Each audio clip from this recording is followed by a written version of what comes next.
Welcome to Buddha at the Gas Pump. My name is Rick Archer, and my guest today is Bernardo Kastrup.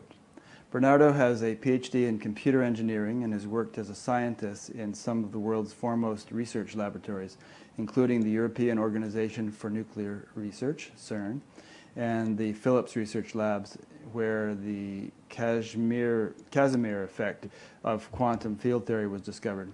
He has authored many scientific papers and 4 philosophy books: Rationalist Spirituality, Dreamed Up Reality, Meaning and Absurdity, and his latest, Why Materialism Is Baloney, which I am in the midst of. I'm up to about chapter 7 now and totally loving it.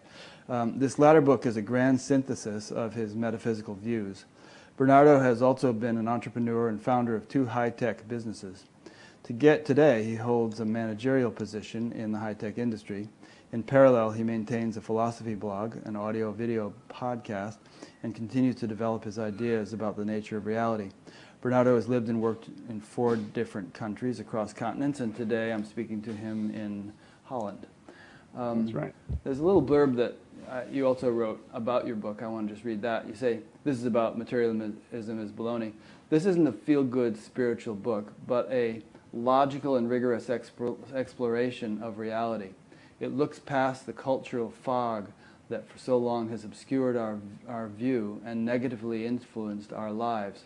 It unveils a reality much more conducive to hope than the bleak materialist view implies. It concludes that life is pregnant with meaning and purpose, and that death is just a change in our state of consciousness. It is time we opened our eyes and dropped the insanity of materialism. 21st century humanity demands a more mature adult worldview. So, I'm looking forward to a really lively conversation. I am too. Yeah. I must say that it's not an easy read, your book. You really have to put on your thinking cap and pay careful attention, and many times I read a sentence or a paragraph over again just to make sure I was getting it, and I couldn't possibly do justice to it if I had to reiterate what it's all about. But I was absorbing a lot, and I think you're really onto something in terms of a viable theory as to how creation comes about. And so we'll talk about all this. But one thing I haven't learned yet about you, maybe it's on your blog or somewhere or other that I haven't read, is what your spiritual background is, because you do seem to have a spiritual orientation. So how did that, what has that all been about for you? Wow, that's a good question. If you ask about my past, well, I grew up in a half Catholic family. My mother's side of the family was Catholic.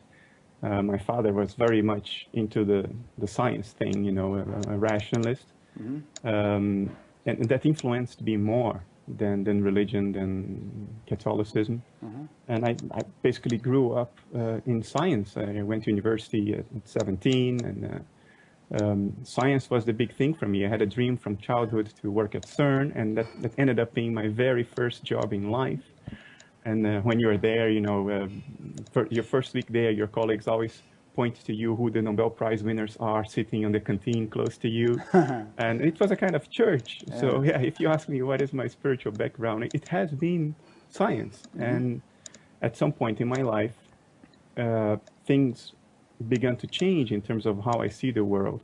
The word spirituality, it's a valid word, but it's a word. At the end of the day, it's about truth, right? What is true? What is going on? That's what it's all about. And you may go about it in a scientific manner, according to the scientific method. You may go about it in terms of direct experience, experiential knowledge, instead of conceptual, intellectual knowledge. That would be the spiritual path.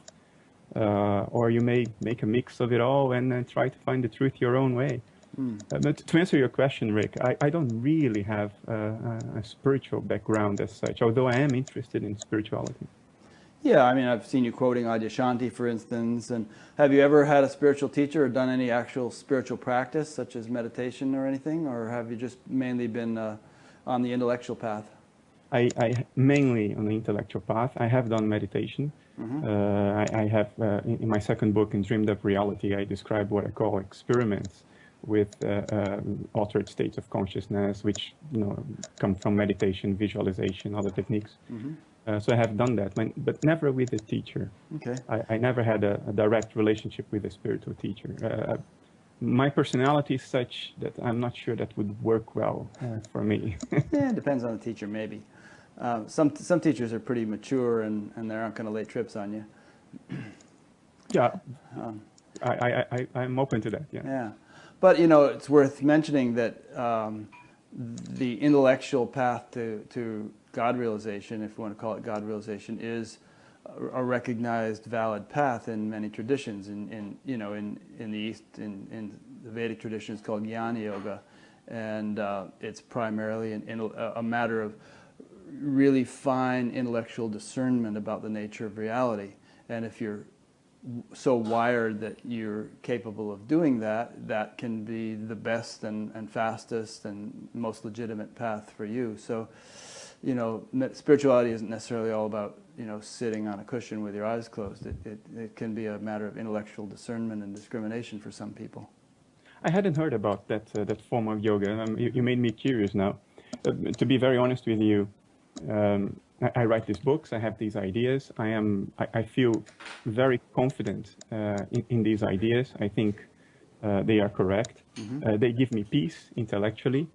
But do I live in peace as a person? Absolutely not. And I have had my own short glimpses or non-abiding experiences, as Adyashanti would call them, Mm-hmm. of a broader reality, and those were very shocking and very profound, changing me forever, but they haven't stayed with me. So I don't live in peace. So from that perspective, ironically enough, I think a direct experiential path, that you don't conceptualize truth, but you live it directly, Mm-hmm. I think that has more value to human life.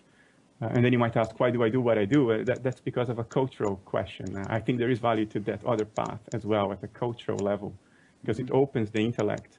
The intellect then allows you to accept things that the intellect would otherwise block.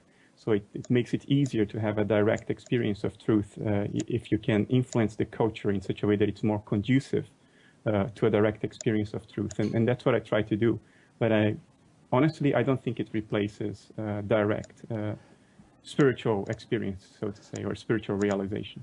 No, I don't either, but you know, what I'm suggesting is that for some people, intellectual discrimination can be a means of going deeper and deeper and deeper, and to the point where the full experience of realization that others might arrive at through a more directly experiential process can dawn.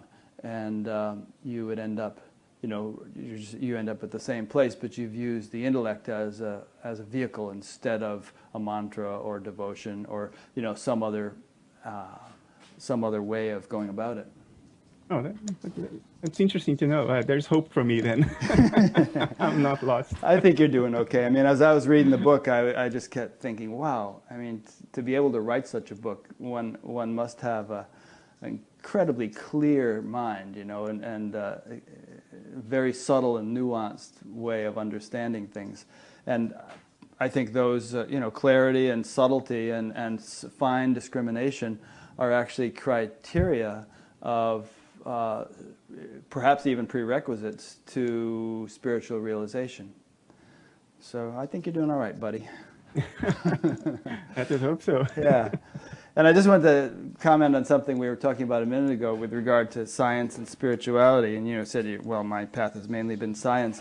I can easily, you know, think of examples, as can you, of times in history where the scientists were actually really much more on the track of reality. If spirituality is really about understanding reality and living reality, I mean, guys like Galileo and Copernicus were much more spiritual in that sense than the predominant spiritual tradition of the time, which was, you know, propagating a lot of BS and discriminating, you know, torturing and repressing those who actually had a correct understanding.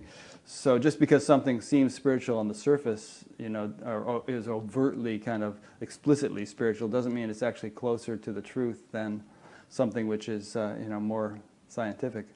I would concur with you. Even Newton was profoundly spiritual. Yeah. He was a mystic. Yeah. Giordano Bruno, another one. Right. He's the one who got himself burned at the stake for being so That's bold right. as to suggest that the Earth wasn't the center of the universe. So, materialism. I don't know if I wrote this down or this was your definition. Materialism, awareness restricted to the material level of life, no transcendent, no subtle perception. Is that how you would define it? No. Okay, how would you define it? Must have been my definition. Well, materialism is based on two propositions, two postulates, so to say. One is that empirical reality is fundamentally outside consciousness, that if there were no conscious being observing it, it would go merrily on without us. Tree falls in the forest kind of thing. It would still fall in the forest, Right. even if nobody were looking at it. That's one thing. Although quantum mechanics is making that shaky ground, they're still holding on to that. There's still an avenue to hold to that postulate. And the other postulate is that matter, which exists fundamentally outside mind, specific arrangement of that matter create mind, create consciousness. And it's important to say that I use the word mind interchangeably with consciousness. A lot of people, when they say mind, they mean thoughts. Yeah. I mean the whole shebang. I mean all subjective experience, the space of subjective experience. I call that mind. Yeah, it's good you define that, because when I first started reading your book, I kept thinking, well, by mind he really means consciousness, because I think of mind as an excitation of consciousness, an individual expression, you know, one of your whirlpools in your analogy. But you're talking about universal mind when you say mind. That's right. Yeah, it's the traditional old philosophical definition of the term mind. Today, you know, especially in non-duality circles, it has come to mean thought. Right. And excludes perception, emotion, intuition. In my definition of mind, all subjective experience, thoughts, emotion, intuition, perception, dreams, visions, all that unfold in the field of mind or in the field of consciousness. I don't mind the word. Right. So materialists. Yeah, materialists would then say the world, the real world, is outside mind, matter is outside mind, and configurations of matter create mind. Right. In other words, it's the ultimate in projection. Because what are we? We are mind. Mind is, or consciousness. I would use the word consciousness now, not to confuse your audience. We are consciousness. We are subjective experience itself. Everything we know, knowledge itself is an excitation of consciousness. You cannot know what you're not conscious of and has never been conscious of. So that's fundamentally us. What materialists do is they project an essential quality of what they are onto something external, supposedly abstracted by their own consciousness. And they say, that is conscious, and I am a product of that. It's the ultimate in psychological projection. And my argument in the book is this is nonsensical. Okay, so then in summary, a materialist thinks that the mind is the epiphenomenon of brain functioning. It's a result of, you know, brain cells firing and neurochemicals and things like that happening. And what you would call an idealist is the flip side, the polar opposite of that is the brain is actually something that the mind creates or that consciousness gives rise to, not the other way around, right? Is that fair? Yeah, that's fair. If you think about it, everything we know about a brain, about a body, has been and is a content of mind. When a scientist looks at somebody else's brain, what he sees is a percept, is a content of consciousness. It's something the scientist is aware of. Even if you look down to your own body and you palpate your torso and you see your limbs, these are contents of your consciousness. So fundamentally, it's much more reasonable to say that your body and your brain are in your consciousness than to say that your consciousness is in your body and your brain, which is what materialists do. So there is this double movement in materialism. They take specific contents of their consciousness and they abstract it away and they say this is separate, this is outside consciousness. And then there is a movement back in which they say, and that thing outside consciousness generate my subjective experience of the world right now. It's a completely redundant movement. In mathematics, you would cancel out the plus and the minus if you would see something of that form. So What would a materialist objection to the point you just made be? What would be the most common objection? Or there would be argument against? There would be lots of objections. They would point, for instance, to the fact that there are very strict correlations between brain function and subjective experience. They would argue that there is even a causal link, like if you drink alcohol, which is a material substance that influences your brain chemistry, your subjective experience will change. Or if you are if you suffer trauma to the head, your subjective experience will change. So they will point at these things as evidence that the brain generates the mind. They will also point to the fact that if reality is in consciousness and our bodies are in consciousness, then reality is a kind of dream, right? When you dream, you have a dreamed up body, but that body is in your consciousness. It's not your consciousness that is in that dreamed up body. So they would say, okay, then you're saying that reality is a kind of dream. How come we are all sharing the same dream then? Because we all seem to be sharing the same reality. So they will point to all these arguments, and the common ground of all these arguments, the implicit argument there is to say that we do not have sufficient explanatory power to make sense of reality if we say that only consciousness exists. In order to explain reality, we need to infer something else, namely an entire bloody universe outside consciousness. Otherwise, we cannot make sense of things. I say that is false, and I take a lot of time and space in the book to answer each of these objections one by one to show that the explanatory power of this notion that all reality is in consciousness is identical or more than the explanatory power of materialism, of this world outside mind. And if that is so, then postulating a universe outside mind is entirely redundant. It's like believing in the flying spaghetti monster. It's an unnecessary assumption. It's an unnecessary multiplication of hypotheses. And that is the argument I try to make. Well, I could ask a question here, but why don't you unfold it more? I mean, elaborate now on your whole argument that you present in the book. I think materialism starts from two confusions, two things that they confuse. One thing they confuse is to mistake consciousness for volition. Volition is our egoic wishes, what we want, what we don't want, what we think we can control, what we think we can't control. For instance, if you fantasize while awake, those images in your mind are under the control of your volition. But if you have a nightmare, those images also in your mind are not under the control of your egoic volition. Materialists mistake volition for consciousness. They say, I can't influence reality by thinking about it differently, right? If I fall off a building, I can't just think that I'm not falling, that I'm safe on the ground. I will still fall, and I will still hit the ground and die.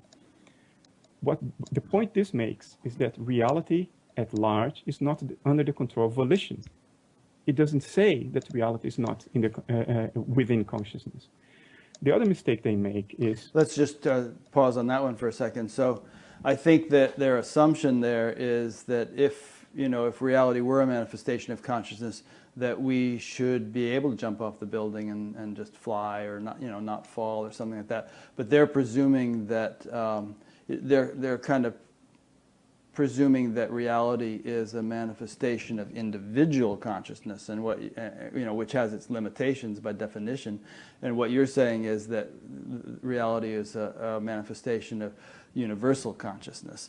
And we as individuals don't necessarily have all the capabilities that universal consciousness has.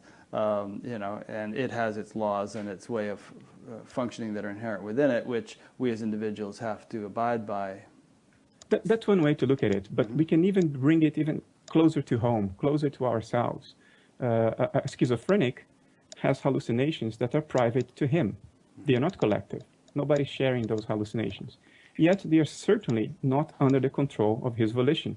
The schizophrenic does not control his hallucinations. They just play out, sometimes with continuity for years. If you watch The Beautiful Mind, that movie, you will see that schizophrenic hallucinations can be a parallel world, a private parallel world that unfolds over years. And it's undoubtedly in mind. Nobody would question that. Nobody would say it has a reality outside mind, the hallucinations of a schizophrenic. And yet they are not under the control of volition. So it's quite obvious, if you think about it, that even our personal minds extend beyond the scope of volition. That there are things we experience in mind alone, like our nightly dreams, which are not under the control of volition. And the difference is a particular type of subjective experience. If I fantasize now that I'm falling off a building, the images are the same as in a dream at night when I'm falling off a building. Those images, that part of the experience is identical. But when I'm awake, there is an extra experience, the feeling of being in control. There is nothing more to that than an experience. And that particular experience is missing in the dream at night. That's the only difference. In both cases, these are all experiences unfolding in mind. In one case, you have a particular experience extra, which is the feeling of being in control. In the other case, you don't have that, but it's still in mind. Unless you have lucid dreaming, and some people say they have lucid dreaming and they can very much control their dreams. But that's a different matter. Then you can bring that extra experience also to your nightly reveries, so to say. Yeah. But materialists in general tend to make this silly mistake to assume that mind equals what is in the field of volition. To be honest with you, even philosophers of older ages, like George Berkeley, an exponent of idealism, he seemed to have made that confusion as well. When he was asked to explain why the world, the outside reality, outside between quotes, unfolds apparently outside the control of our volition, he appealed to a second mind, the mind of God, which implicitly acknowledges that our mind consists only of that which is under the control of volition. Today, since the advent of depth psychology in the late 19th century with William James, Freud, Carl Jung, since then, we know that there is much more to mind than the field of volition, much more to our personal minds, let alone the collective mind that seems to create the images of consensus reality. So going back to your question, that's one, I think, mistake of materialists. The other one is a simple confusion, is to confuse the image of a process for the cause of the process. So for instance, if you see flames, flames are not the cause of combustion. They are the way combustion looks. Combustion, the microscopic process, the chemical reaction of combustion that releases plasma and energy and all that, the image of that process, we call that image flames. They don't cause combustion, they are the way it looks. I argue that our brain activity, especially certain types of closed loop processes in the brain, they are not the cause of consciousness. They are the image of a process of self-localization of consciousness when observed from the outside, in just the same way that flames are the image of microscopic combustion when observed from the outside. If you were in the middle of combustion, it wouldn't look like flames at all. It would look like something else. And another analogy I use is to say that the brain is like a whirlpool in the stream of mind. When water self-localizes and rotates around a specific point in the stream, you get a whirlpool. But there is nothing to a whirlpool but water. Similarly, I would argue that there is nothing to the brain but mind. And then if people say, well, but I can point to a brain and say, there is a brain. Well, you can point to a whirlpool and say, there is a whirlpool. You can delineate its boundaries. It's a very concrete thing, but there is nothing to it but the pattern of flow of water. I think the brain is just the image of a self-localization of the flow of mind. Because of that, brain activity correlates very well with subjective experience because one is the image of the other. That's why when scientists put you under a CT scan and observe your neuronal processes, it correlates very well with what you report you're experiencing. Of course, you're looking at the same process from two different views, an inside view and an outside view, but both are the same process. One is the image of the other. It's not surprising at all that there are these correlations between brain activity and mind. And it does not mean that the brain generates mind, for the same reason that a whirlpool doesn't generate water. Yeah. So based on what you just said, that brain is a localization of mind. Everything is a localization of mind, right? I mean, these glasses are a localization, and the roses behind me are a localization. Everything. If consciousness is the ultimate constituent of creation, the ultimate reality, then everything that appears material is just a kind of a coagulation of that, a localization of that. But some of these localizations are more self-reflective than others, are better able to recognize, are more sophisticated than others. Kind of like, well, I don't know, go with that first before I say more. I would be very careful with that, Rick, because I think there is an important difference between saying that all reality is in consciousness and saying that everything is conscious. Well, I didn't quite say that, but we'll get to that, but I didn't quite say that. I sensed an implication. For instance, if you say that I am a localization of consciousness, that means I am conscious. There is something it is like to be me. I ground a certain subjective perspective, a certain subjective point of view on reality. I am conscious as a localization of mind. Is this glass of water, if it is a localization of mind, it should be conscious too. I don't think it is conscious. I think it is in consciousness. I don't think there is anything it is like to be this glass of water. I don't think it grounds a subjective point of view on reality. I think it's just an image in my consciousness, in your consciousness, in the consciousness of the audience of this show. In that sense, it is in consciousness. And there is nothing to it that is not in consciousness. But that doesn't mean that it is conscious. I think life is the image of a localization process in consciousness. But life, non-life, are just images in consciousness, not necessarily processes of localization of consciousness, if you know what I mean. I know what you mean, and I want to dwell on this one a bit. In your book, you mentioned the word panentheism, which, or was it panpsychism? Panpsychism. That everything is conscious to some degree. And so one question there is, where do you draw the line? You know, if you go down the evolutionary scale and you get down to you know, amoebas and bacteria and viruses, and then at a certain point it's a gray area, you don't know what's animate or not, and then you get down into the inanimate stuff like rocks and and all. So is there a cutoff point at which, yeah? I acknowledge the difficulty in finding the cutoff point. I acknowledge that difficulty. We have that difficulty today if we talk about life. Is a virus alive? Is a virus really alive, or is it not? There are questions about it. A virus cannot reproduce itself without some other living being to help it, to manufacture other viruses. A bacteria is probably certainly alive, and from that point on, everything is alive. So I acknowledge the difficulty in precisely defining the boundary. But I don't think anybody would question the difference between this glass of water and me. I am alive. The glass of water is not. An insect is alive. A rock is not. I would argue that. Both are in consciousness. And in that sense, there is no fundamental separation between them. But one grounds a specific localized point of view within consciousness, and the other one is an image in consciousness. That's what I would argue. I would stay close to science at that level and let science try to figure out where is the boundary of life and non-life. And whatever that boundary is, I would say that is the boundary between localization of consciousness and just the wider stream, the wider flow.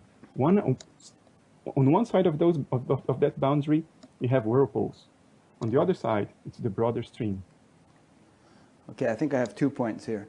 One is that regardless of where the cutoff point is between life and non-life, if you look at anything closely, like your glass of water, you see that there's a sort of a marvelous, at a fundamental level, there's a marvelous orderliness and structure to what's going on there that is not random. That's not, you know, billiard balls bouncing into each other. There's some kind of intelligence permeating it. Whether it as an object can be aware of itself is, let's just say it can't, you know, I can grant you that. Although in some traditions they say everything is aware of itself to some rudimentary degree. but not in the way we human beings would understand. So that's one point.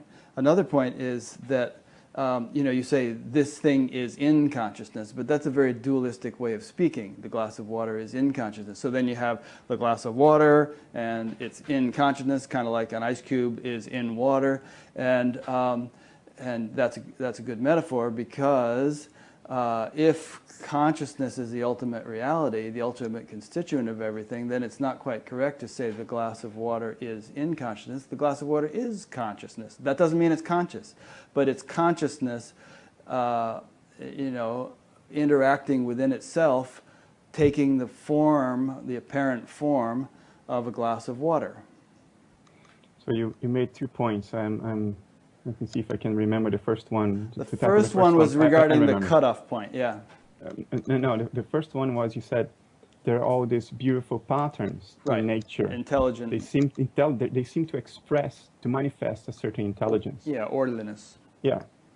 Laws of nature. Yeah. If we say that nature is the image of processes of consciousness in consciousness, which is what I say, I don't say that they are necessarily self-localization aspects of consciousness. They don't ground a localized point of view, a localized perspective onto reality, but they are still in mind. In that case, they are images of processes in mind, and as such, they must reflect the fundamental nature, the fundamental qualities, the fundamental properties of mind. It is no wonder then that we find these beautiful patterns, beautiful symmetries, and sometimes beautiful asymmetries in nature. And I consider it completely valid to say that as images in mind of processes of mind, they are reflecting in that beauty the fundamental underlying nature of consciousness. So I think your intuition applies completely. And again, by mind here, you mean something universal field, not the individual mind. Correct. Yeah. Correct. Keep that in mind. But to say that, for instance, I think it's valid and intelligent to say that the beauty of a crystal, when you look at it under a microscope, reflects archetypal features of what mind is. We cannot pin down what mind is, because we are it. The eye that sees cannot look at itself as an object. So mind is the knower, not the known. So we cannot pin it down directly. But reality at large, as an image of mind, because it's generated by mind, is a metaphor for the underlying fundamental qualities of mind. The crystal, the beauty of that crystal, is a metaphor for an archetypal quality of mind.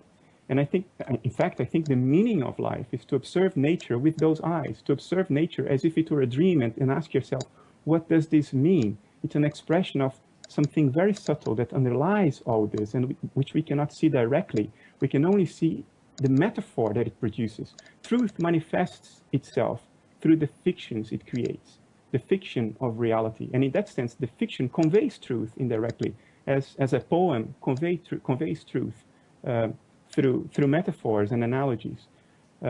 So I don't think my position denies the intuition you expressed in your first point. I think it's completely applicable. Nature manifests the fundamental archetypes of mind, and we should read nature as we read a poem, as we read a metaphorical novel. Your second point, you mentioned that there is a dualism built in what I'm saying, that things that are in mind. Let me ask you this. I could say, imagine a spinning top. There's a spinning top on the table, it's spinning. I would say the spin is in the top. But there's no duality about it, because there's nothing to the spin other than the top that spins. You cannot take the spin away from the top and say, here's the top and here's the spin. The spin is a state of the top. It's a behavior of the top. Yet we have two words for it, spin and top. The dualism is merely in language. The reality of the situation has no dualism at all. When I say that this glass of water is in mind, it's like the spin of the top. It's a behavior of mind. Yeah, okay. It's a process of mind. Like the whirlpool is a process of the water. There's nothing to the whirlpool but water. Right. You cannot take the whirlpool out of the water and say, here's the whirlpool, there is the water. Or the vibrations of a guitar string. The only thing to a vibrating guitar string is nothing other than the string that vibrates. The vibration is a state of the string. There's no dualism at all. It looks like it because we talk about it in language. But there is a difference, I think, going back to the analogy of the stream, between water flowing unimpeded and water circulating around a specific point and forming a whirlpool. I would call the latter life, localized consciousness, a particular localized point of view on the broader reality.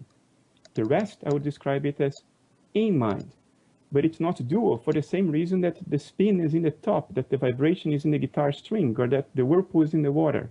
It's not a separate thing, it's a particular behavior. There are many different particular behaviors. A guitar string can vibrate in many different frequencies, in many different modes. A spinning top can rotate in many left, right, and it can wobble. These differences in the state, in the behavior, in my view of reality, are what explain the variety of reality, the variety of phenomena that we experience. All of reality is a pattern of excitation of mind, but only certain patterns of excitation ground a localized point of view.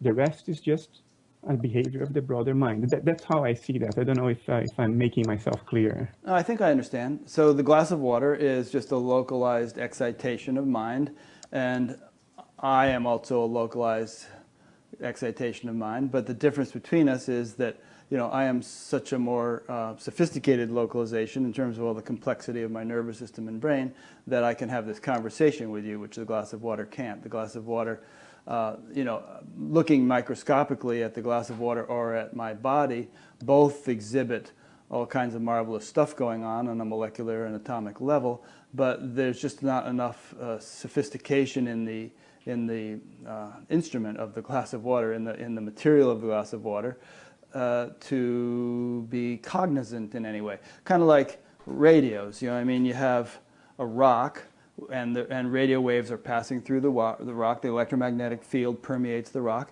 and then you have a nice radio, and the electromagnetic field permeates that also. To a certain extent, they're made of the same stuff, you know, I mean, silicon and whatnot, but the arrangement in the radio is so intricate and sophisticated and designed to be able to actually detect those radio waves and tune into different frequencies of them, and thereby give us different stations to listen to. I want to poke you on this a little bit. Okay. I sense, if I hear you, I try to hear more than what you're saying, if you know what I mean. Sure. And this more that I hear, the implicit thing behind what you seem to be saying is that we are all made of matter. The glass is made of matter, I am made of matter, it's just different arrangements of matter. Yeah, but you can boil that down to non-matter. I'm just speaking on the level of matter, but anything that appears to be matter, if you look closely enough, is non-material. I want to take you back to your fundamental experience of reality. Mm-hmm. Matter is a concept in our minds, an experience in our perceptual field. When we say that we are made of it, we are already projecting. We are already projecting something else. Take a step back, go back to yourself. This exists in my mind and in your mind. Mm-hmm. The fundamental thing is the guitar string that vibrates, but we can't see it. All of existence is the vibration of the guitar string. The guitar string itself is forever inaccessible, invisible, can't even be said to exist, because existence is the vibration of the thing. The thing itself is outside existence, outside being. Matter is a concept that arises from our experiences. What I insist on, and because I think a lot of people are tempted by this flip in assumption, what I insist on is that there is nothing it is like to be this glass of water. There is something it is like to be me. However, this glass of water only exists insofar as it is experienced. That's what I'm saying. Experienced by whom? By you? By anybody conscious? By anybody or anything conscious, even if it is a part of consciousness that fundamentally transcends our ordinary notion of humanity. Carl Jung used to talk about a collective, quote, unconscious. I think the word unconscious is unfortunate, although I keep on using it because there is so much history behind it. I would call it an obfuscated part of consciousness. If there is this collective obfuscated part of consciousness, it manifests a certain behavior that becomes visible to us in the form of the universe. It doesn't need a human being to look at it for it to exist, so long as it's a behavior of an obfuscated collective part of mind that is much broader than any living creature we can pinpoint. But a living creature, another metaphor may help. You have two eyes. You're looking at my image through two eyes.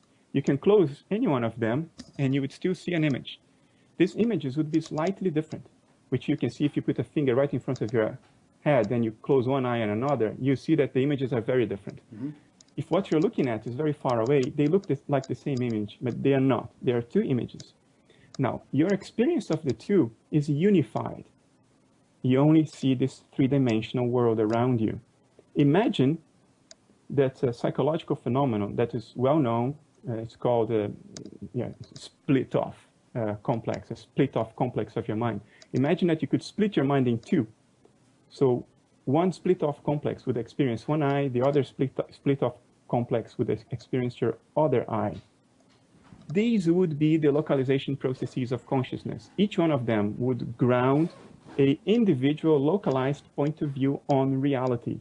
They would be two split-off complexes of one mind, namely your mind.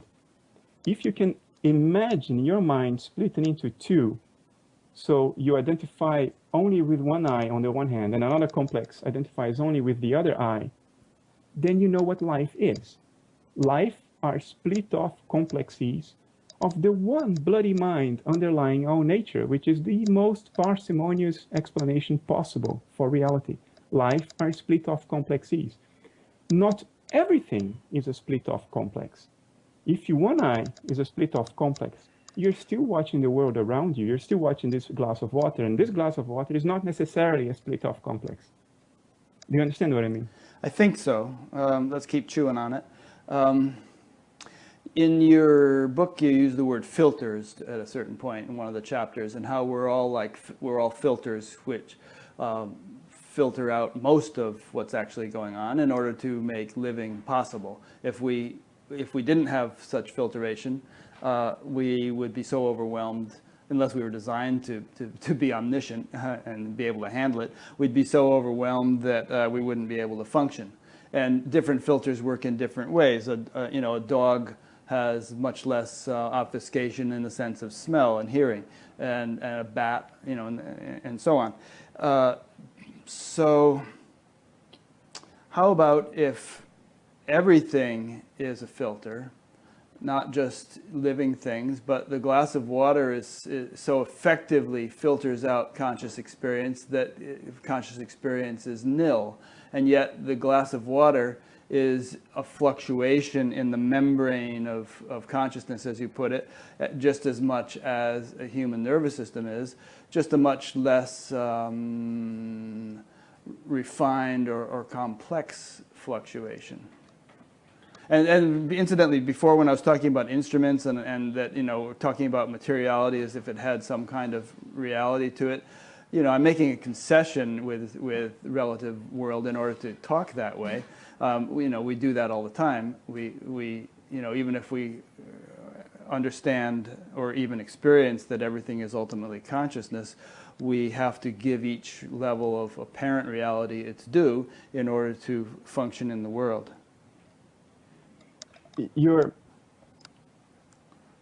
I think the core of your argument is that there isn't this binary division between things that are conscious and things that are just in consciousness. That there's a continuum there. Yeah, there's no cutoff point. There's no cutoff point. It's all consciousness interacting within itself, and over the course of billions of years, more and more complex forms have evolved, and at a certain point, self-reflective quality began to dawn, and now we're at the point where we have, and we're probably not the most sophisticated beings in creation, but we're the most sophisticated ones we know of, and we're in a very self-reflective state compared to compared to a dog, and then compared to a rock. But during the first couple billion years, let's say after the Big Bang, there were no sentient beings around, but there were stars forming and stars exploding and heavy elements getting created and this whole evolutionary process taking place, all guided and orchestrated by infinite intelligence as much as things are now.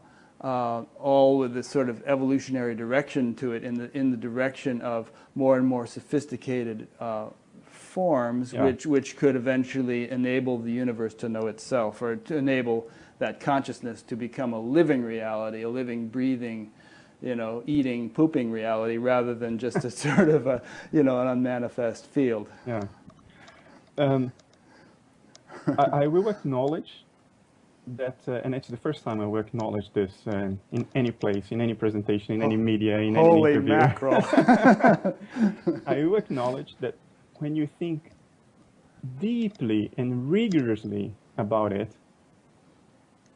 it is complicated to say that the cutoff point is binary, that until here there is no, we cannot speak of the thing being conscious, and after here we can speak of the thing being conscious.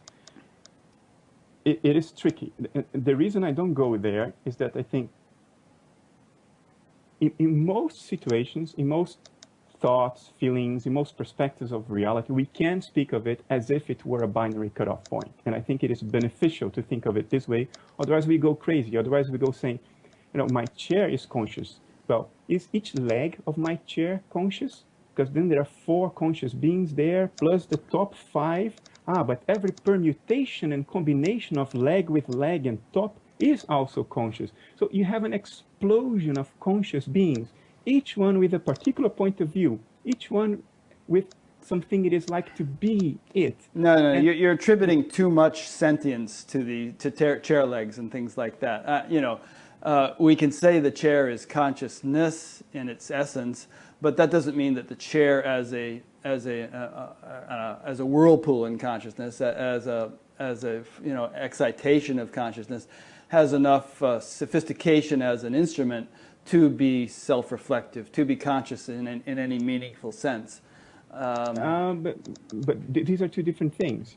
You can be conscious and not be self-reflective. Yeah, like a dog or a dog is not self-reflective. A mosquito or whatever. Yeah. There you go. There you go. So I don't think self-reflectiveness is the key thing here. Only certain beings are self-reflective. No, yeah. So that comes in much later on up the evolutionary scale. So let's say that the leg of a chair or a chair itself.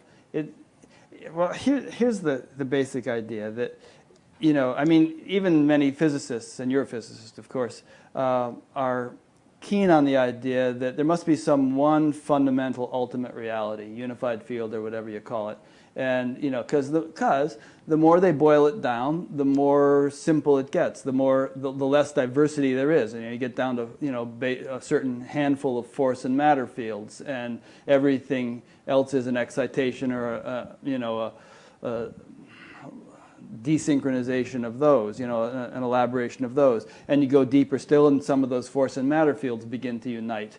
And so intuitively it seems that, if you went deep enough, you'd get down to one fundamental essence of everything, which, and this whole talk of depth and surface is sort of just a concession with human perspective, because if it's that way in its essence, it's that way on the so-called surface as well. We're just not seeing it deeply enough. And there are physicists such as John Hagelin who speculate that this unified field that physics is groping for is none other than consciousness, which mystics have known for millennia, and that everything, therefore, just as physicists would say, everything is a sort of excitation of the unified field on the physical level. The mystics would say everything is actually consciousness in their experience. And I agree with that. I've gone on a little long here, but go ahead. I agree with that. I think this is a valid model. I think John does great work in elucidating this. Mm-hmm. This perspective is out there. You have talked to John a short while ago. I was actually his TM teacher back when he was in high school in a body cast. Motorcycle accident, long story. Oh, that's how it started. Okay. Serendipity. So that perspective is out there. I concur with it. I think it's valid. I think it's valuable and important. Let me try giving you another perspective, just to add something different to the discussion. In this perspective of the unified field, the danger of that, the trick we have to be careful with, is not to objectify consciousness, is not to turn consciousness into something that is outside, that we are looking at. Right. Consciousness is the space of subjectivity itself, is what it means for you to be alive right now. So there is a danger that the intellect starts objectifying that. So I'll try another analogy that brings us back here. Yeah. Instead of out there. And both our experience and our language structure tend to trip us up in that way, you know, because our experience objectifies everything, and we've based our language structure on our experience, so it's real easy to slip into talking in a way which is not really valid. There you go. Yeah. There you go. So let me try another metaphor. Let's go back to psychology, split off complexes. And going back to the point we were exploring before, which is this a gradation, or is there a binary division at which point an image of a process can be said to be conscious as opposed to only being in consciousness? Let's think of it in terms of split off complexes. For a while, I still suffer, not as much as before, from hypochondria, which is, it's like an external thing in your mind. It doesn't feel like it's me. I am still there. I am still there saying, this is nonsense. What am I worrying about here? This is total baloney. It's completely ridiculous. That person's still there. Yet, there is another entity, an entity that worries, an entity that is not rational. Sure. And I feel its feelings. I think its thoughts. I manifest its behavior. Is it split off from me? No. Because I still feel its feelings, I still think its thoughts, I still manifest its behavior, I still recognize it, I am still aware of it. But it's beginning the process of splitting off. Because while it is still completely part of my field of experience, I already begin to look at it as a growth, as a differentiation, like a finger beginning to grow out of a hand. It begins to become alien, but I'm still aware of its thoughts. I'm still aware of its feelings. Now, if you stretch that a little bit more, there will be a point where it will split. And then you have double personality disorder or multiple personality disorder, in which different complexes take turns in awareness and in the control of the body, but they are completely split off from each other. I think life begins at the point where a complex in the mind of in the one mind, a complex in the one mind becomes split off, really. That said, I don't deny that there is a continuum that precedes that, just like my hypochondria demon is not completely split off, but it's not quite me, really. Yeah. I don't know whether this helps, but at least it brings us back to our direct experience of reality as opposed to objectifying consciousness itself. It helps. There's a term in Sanskrit, pragyaparat, which means mistake of the intellect, and it's said to be responsible for this splitting off from the sort of unified, state of awareness in which everything is one to a sense, into the sense of individuation and ego and separation from the whole. But anyway, regarding life and the beginning to emerge at a certain point. I could argue from this, from the standpoint, well, it depends on what we mean by life, but I could argue that there's life in the center of the sun or in the midst of intergalactic space, in the sense that if consciousness is pure life, and then there is nothing which is not life anywhere, but obviously, usually when we say life, we mean biological life which is some kind of, aware in some functional way. But, things are just aware to the extent that they embody that pure essence, that ultimate stuff, of which everything is made. I'm sorry, I got a little off on my point there, but that's the point I think I was trying to make. I agree. I don't think there is a difference in fundamentals, a difference in fundamental quality between the subjective feeling of being me and the innermost subjective feeling of being me, and the subjective feeling of being you, or the subjective feeling of being a fish. Right. We all think we are the center of the world, in a sense, because we ground this perspective. And the difference is just the story we tell ourselves.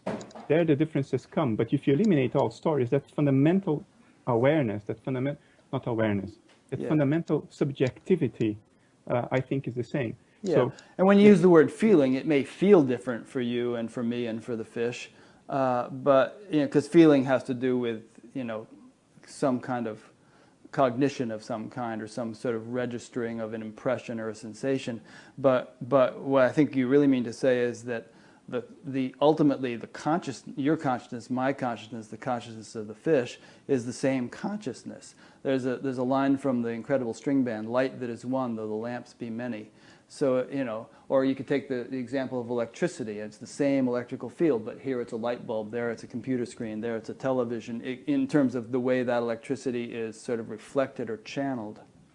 well, to give another analogy, if the fish has no perceptions and no thoughts, and I have no perceptions and no thoughts, I would feel exactly like the fish. That's what I mean. Maybe. Earlier you were talking about how, mind can't know itself, because to do so sets up a dualistic situation in which, it would have to step apart from itself to know itself, but it's not an object. It's like, the eye can't perceive itself, it's the perceiver. But, there's a verse in the Gita, the self realizes itself by itself. So, but it does so not in a sort of a subject-object, perceiver, process of perception structure. It does so by just merging into complete unity, in which the self-recognition, it's hard to describe in words. And so, can a fish do that? I don't think, can the self recognize itself in the way I'm describing through the instrument of a fish's nervous system? I don't think so. I don't think the fish is sophisticated enough as a nervous system to have that realization, but it can happen through a human. And I've had arguments with people about this lady named Laurie Moore. She kept saying animals are enlightened, but I think a human nervous system has reached that level of sophistication where that realization can be an instrument through which the self can realize itself. I agree. Yeah. Okay. I think that requires self-reflectiveness. I think Correct. That's where self-reflectiveness comes into the picture, which is this ability to take the contents of your own mind, turn them into an apparent object, and think about the contents of your own thoughts, or perceive the contents of your own perceptions as if you were not them. It's a kind of double mirror effect. But that's still dualistic, because you are perceiving thoughts. Now, when the thoughts settle down and down and down to the point where there is no mental activity whatsoever anymore, then consciousness can just shine in its pure nature without any sort of agitation whatsoever, without any mental activity. You're not thinking about consciousness. Consciousness is aware of itself in a sort of a fundamental, least excited state. And in that state, do you think it makes a difference between being a human being or being a fish? Yes, because as a fish, I don't think a fish has the capacity to transcend all the levels of relative experience in that way and enable the self to realize itself in its pure state. How does the self realize itself in a state of non-excitation? What is the realization if it's not an excitation of the self? Usually the experience is that, and I'm sure there are others who could speak to this much better than I, but the experience is cognizant, just on the verge of merging into and emerging from it. Then it's like, aha, I am this unboundedness, this. There you go. That's an excitation. But yes, exactly. To actually think about it in any sort of cognitive way, there has to be some excitation. And when this experience becomes clear, for instance, there are people for whom this is a 24/7 state. It's not just an occasional glimpse. So that means it remains during sleep. But during sleep, they're not thinking, oh, isn't this cool? I'm awake during sleep. The pure self is there, Exactly. even though. But on emerging, precisely my point. But on emerging from sleep, where a little bit of waking state function begins to happen, there's this recognition of, this awareness has been here throughout the night. It's been continuous. Yes. Yeah. Yes. So you need some excitation in order for anything to be reflected, because otherwise you can be self-reflective as much as you want. If there is no light to form an image, nothing gets reflected anywhere. Yeah. But if that image, if that light is too strong, then it becomes a distraction. Then it obfuscates everything, and you no longer see what's really going on. And in Sanskrit, there's a term lesha vidya, which means faint remains of ignorance. And what it means is there has to be a faint remains of some kind of duality in order for this realization of oneness to be a living reality. I would make a difference between true duality, which is nonsensical. Materialism implies a form of true duality in the sense that it makes consciousness a strongly emergent property of matter. Right. In other words, fundamentally different, and there's a duality right there. I think true duality doesn't exist. But as you said a couple of minutes ago, and I still remember your words, you said the self cannot step out of itself to turn itself into an object that it can study. It can't do it for real, but maybe it can create the next best thing, which is to fold in on itself and think about its own thoughts or perceive its own perceptions. And that's not true duality, it's self-reflectiveness. It's an internal dynamics of the self. And maybe all reality is precisely an effort of the self to do it, to see itself indirectly. It can't see itself directly, but it can see a metaphor of itself. And by manifesting a behavior that it can observe. And I think that that's what's going on. Existence is an excitation of mind. And we are the parts of minds that have folded in on themselves so they can think self-reflectively about those excitations and contemplate those excitations as a metaphor for our own fundamental nature. Yeah. What is life telling us about who or what we really are? Because life cannot be anything other than a manifestation of our fundamental nature, the good and the bad parts. There's nothing else it can be. It can only be that. Yeah. No, I think I agree. There's another saying, I forget the Sanskrit, but what the translation is the lamp at the door. And what that means is that for the enlightened, the intellect is like a lamp at the door, which kind of illuminates both inside and outside the house. So there's a simultaneous kind of you're kind of standing, it's like that, Robert, what is that guy, the restaurant at the end of the universe. Douglas Adams. Yeah, Douglas Adams. It's somewhere there. So, so there's this sort of simultaneous balancing point in which the outer world is perceived, and yet the inner, the pure consciousness, the foundation of it all, is not perceived as an object, but lived as the essence of what one is, and one just sort of resides there and lives there, and by virtue of that, the outer world, so-called outer world, is seen as not being outer. It's contained within me. Everything is contained within myself. And is seen in terms of what it actually is, consciousness. And that's where you get these sayings from the Upanishads, like Tat Tvamasi, that thou art, and Sarvam Kalvidam Brahma, all this is Brahman, and words like that, phrases like that. I think this is so clear, so true, and so obvious that it can be grasped even by our little flimsy intellect. Because if you think about it, we have dreams as a great explanatory tool, right? When you're dreaming at night, you have an avatar in the dream, a dreamed up character. And during the dream, you identify with it because it grounds a certain local perspective within the dream. When you wake up, you immediately realize that it wasn't your consciousness in the avatar. It was the avatar in your consciousness. It just so happens that your consciousness took a local perspective within the dream. In other words, within the imagery that it itself generated. intellectually, we can immediately jump from that to waking reality. It's completely reasonable to imagine our bodies, our brains, being in mind, as opposed to mind being in our bodies or in our brains, for the exact same reason that it was your avatar in the dream that was in your mind, not your mind in the avatar in the dream. Even though during the dream it felt exactly the same as it feels now. And that is a point that many materialists get confused with when we say all reality is in consciousness.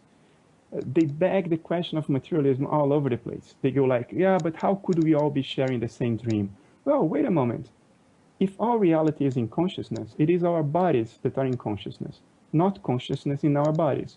Therefore, the fact that our bodies are separate does not imply that our minds at the deepest, most obfuscated levels are also separate. It doesn't imply that. And if it doesn't imply that, nothing is stopping us from assuming that mind is unified at bottom, and therefore it generates the same dream for everybody. Because at bottom, it's the same collective unconscious, between quotes, the same collective obfuscated part of mind that is creating the show, just like it creates a dream at night.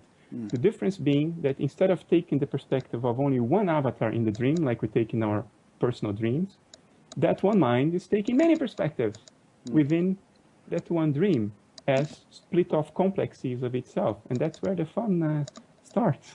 That's beautiful. Yeah, Bob Dylan said, I'll let you be in my dream if I can be in yours. So yeah, what you're saying is that there's like a cosmic dreamer, and you and I and the glass of water and everything else are just, you know, avatars. They're just sort of characters or objects in this cosmic dream, and that's how we get a consistency between different observers. We're all in the same basic dream. Yes. To go back to the whirlpool metaphor, we are all whirlpools in the same stream. It's one way of putting that. And there are ripples in the stream containing information, and these ripples penetrate multiple whirlpools at the same time. So the whirlpools register these ripples as experience, and the experiences are consistent because the ripples come from outside the whirlpools, from the broader stream in which all the whirlpools are actually unified as patterns of flow of a single stream.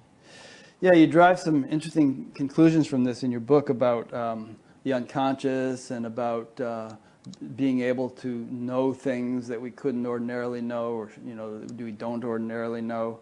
And you know, you're just saying, I guess this relates back to the filter idea, that ordinarily we filter out most stuff, but that all kinds of things can be known if there's a little bit less filtration here or there. Yeah. I think from an idealistic perspective, I use idealism because it's a traditional philosophical term, but I don't like the term, to be honest with you. I feel forced to do it because, you see, if all reality is in consciousness and it's merely an excitation of consciousness or mind, there's no point in using the word consciousness and mind. Consciousness is simply what is. Yeah. We don't need a word for it. It doesn't identify a discernible subset of reality. The only reason I use the word is that materialists invented this hallucinated abstract universe that supposedly is not consciousness. So they gave artificial meaning to the word. So I just wanted to make this disclaimer here. But from this perspective of idealism, I'll continue to use the word, what we have to explain is why you, I, or anybody else is not aware of everything. Because if we are all in this one mind, and it's all in that one mind, why don't we know, why don't we experience everything? What the hell's going on? Well, for materialists... Yeah, why doesn't my finger see the garden outside? Because the finger isn't designed to see. You know, each individual aspect of my body has a particular function. So we as individual expressions each have a slice of reality that we're designed to tune in on. And, you know, I don't see what's in front of you in your room. You don't see what's in front of me in my room. But both those things are contained within universal mind. I would even go beyond that. Why do you need sense organs? If we are all in one mind, why do I stop seeing when I close my eyes? Bloody hell, it's the same mind. Why do I need eyes? Why do I need a tongue? If my mind is not inside my skull, why do I stop perceiving if I close the sense organs on my face? How do you answer that question? That's what we have to explain under this idea that all reality is in consciousness. Most people who experience that reality directly know it's true, but then they come back to the ego and the intellect starts telling them, this can't possibly be the case. I mean, you have total cognitive dissonance, you know, a form of schizophrenia, because our culture is so twisted in its assumptions about reality. So just to make I wanted to insert something else in the discussion, Rick, because I think it's important.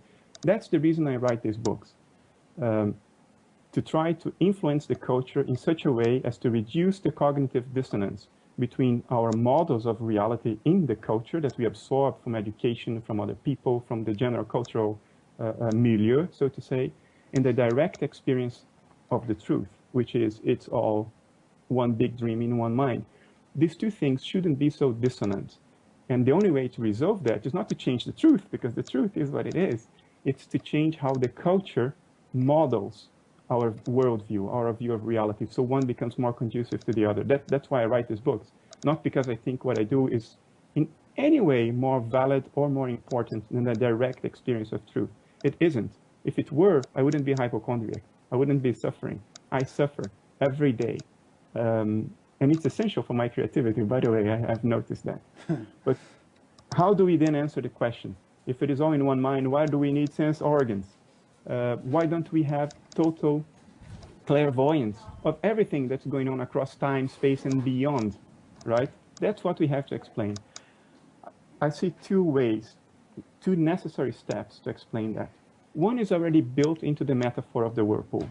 A whirlpool is a localization of mind. The water that gets trapped in the whirlpool for a little while is going nowhere but the whirlpool itself. If that water is consciousness, our consciousness is then localized. If this body is an image of a localization of consciousness, then the consciousness that is experienced from this body is localized. That's the first step of the explanation. If it is localized, whatever is not in that whirlpool can only be experienced if it comes from the outside. I think our sense organs are the rim of the whirlpool. They are the interface between the whirlpool and the rest of the stream outside the whirlpool. And the ripples, information, experiences that come from the broader stream and penetrate the whirlpool through the rim, we have a name for those ripples. We call them photons, scent molecules, taste molecules that touch our tongues, heat that touches our skin, Sound pressure, waves. Sound waves. These are the names we give to the ripples of the stream that penetrate the whirlpool through the rim. The name we give to the rim of the whirlpool is skin, eyes, tongue, nose, ears, our sense organs. Our sense organs are the rims of the whirlpool. But that still doesn't explain everything. It only explains that there should be a qualitative difference between your perceptions through the sense organs and subjective clairvoyance of everything else, because you're still part of that one mind. Whatever is going on in that mind, you should know. Why don't you know? I think we don't know because as part of our psychic structure, mind has folded in on itself to create self-reflectiveness. And this self-reflectiveness amplifies mental contents. Just like if you put an image between two mirrors facing each other, it reflects on one, the reflection reflects on the other, creates a double reflection that reflects on the first, and it goes ad infinitum. It's an enormous amplification of that image. That amplification, I think, works like the glare of the sun obfuscating the stars at noon. At noon, the stars are all still there. Technically, you are still seeing them because their photons are still hitting your retina. But you don't know that you are seeing them because they're obfuscated by the glare of the sun. I think the ego creates this obfuscation. For instance, I love this example because it brings it right back to people. For the past several minutes, you have been conscious of your breathing, but you have not been self-reflectively aware of your breathing. In other words, you didn't know that you were conscious of your breathing. You were not conscious that you were conscious of your breathing. Why? Because the consciousness of your breathing was completely obfuscated by this bunch of words and difficult concepts that I'm throwing at you. That was in your field of self-reflection. You're trying to make sense of that. You're thinking about your thoughts. and about the thoughts of your thoughts. And you know, you're conscious that you're conscious, that you're conscious, etc., that you're conscious of what I was doing. Therefore, the rest was obfuscated. Your breathing, the dog barking, the flow of air around your earlobes, whatever else was going on. And whatever was going on in China, whatever was going on in the mind of God, whatever was going on in the center of a black hole, or the volition of our collective obfuscated consciousness, that particular experience that we call volition, that is creating the rest of the universe, creating the rest of reality. All that is obfuscated. It isn't unconscious in the sense that there is no fundamentally different part of the psyche that is not conscious and another part is conscious. That's a duality already. And it's as problematic as the duality of materialism or any other duality. It also entails a hard problem of consciousness. How can consciousness emerge from the unconscious? There is no unconscious. There is only deeply obfuscated contents of consciousness that become obfuscated by the glare of self-reflective awareness. That's my explanation for why we need sense organs. Sense organs allow vibrations of the broader stream of mind, ripples of the broader stream of mind, to enter the field of self-reflective awareness and become amplified. That's why we think that we are no longer conscious of the world if we close our sense organs. Tell that to a blind person who was born blind. Some people can intuit, although they don't have the senses themselves. They have less obfuscation. With less obfuscation, the background comes up. It rises because it's less obfuscated. I think that's what's going on. Okay, there's a lot in that. So, using your whirlpool and stream analogy, the stream knows everything that's going on within the stream, right? You have a fish here, you have a rock there, you have a whirlpool there, you have all this stuff, and there's, you know, a little snag of a branch there. The stream, as a stream, is aware of the whole, everything within its course. But the you know, the whirlpools, by definition, are localizations in the stream, and they are so constructed that they are only designed to know what's within their little whirlpool boundaries. So like that, you know, you could say that consciousness, or if we want to get a little bit more religious in our terminology, God is omniscient, knows everything. Everything is completely coordinated and orchestrated. If I drop my glasses here on my desk, it actually sends out, you know, it influences the gravitational field of the earth. It sends vibrations through the earth.